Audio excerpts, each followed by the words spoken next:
Get some blammo. All right, so over here, I'd say this is a sister drill for what we're doing on the other side, but we're gonna add in another component here. So you're still gonna be looking for a spot that you wanna shoot, looking through a vision barrier, but we're gonna add in a stance component that we'll be assessing. Now, what we want is that home base as far as your stance, how you're comfortable standing is like this, feet spread apart, knees bent, ready to move. So it's like, let's say you're shooting some practical scenario. The start position's like this. When you draw the gun, it should be natural to get down, feet spread apart, knees bent, again, ready to move. That's like home base.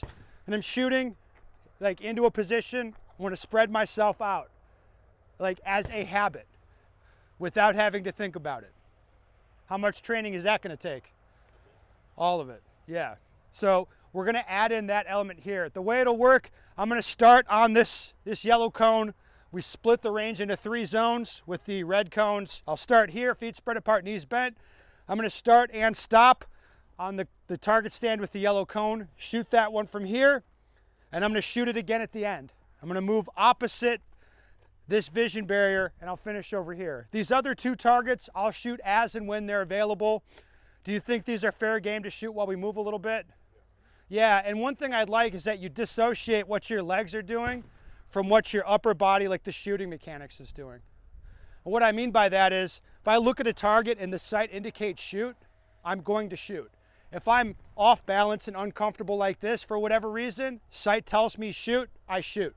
Reverse is true. I come into a position dead stable, dead stopped, zeroing in on like a 50-yard target. My sight does not indicate shoot, even though my body is totally stable.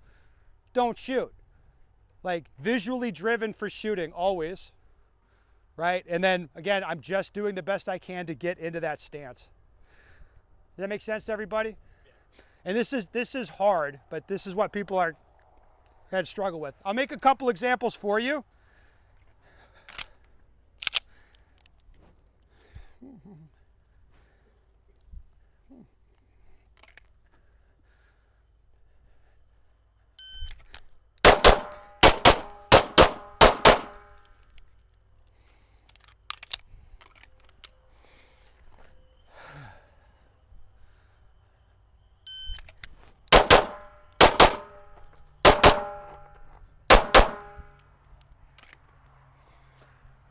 Use of cover. Thank you, thank you. You like that? I knew that was for you. Okay, I think it should be fairly obvious what we want there, right? But let me just highlight something.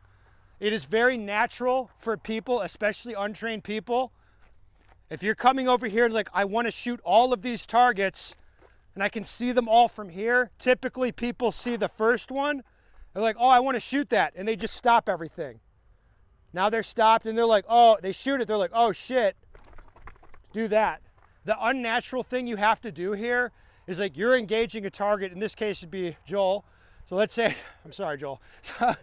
So I'm shooting and I shoot into this. As I'm shooting the target, I keep stepping into where I know I need to be. And peripherally, I'll see all the targets open up to my availability. And I want to shoot them all. Now, if you have like in a competition setting, you have a fault line put down, where you can't do that and they're forcing you to lean, that's fine. In a match, if you want me to lean, put down a fault line and make me. Otherwise, I'm gonna step out just like that, right? For like the tactical people in the group, if I'm training to like lean and use cover or something, that's a separate thing. For this, I just want you to move past the vision barrier. Does that make sense to everyone? Yeah. Do you have any questions about either of these drills? One thing, how would we dry fire these? Yeah, it's like you're looking at me like it's a trick. It's not. No, we'll just do the same thing. But what I would recommend is take the trigger press out of it and just do it dry like we did with transitions yesterday.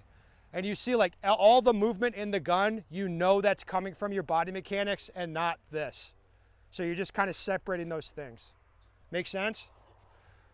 Okay, so the way we want this to flow is you work on one side, shoot the drill, then come over here, shoot this, then go back over there.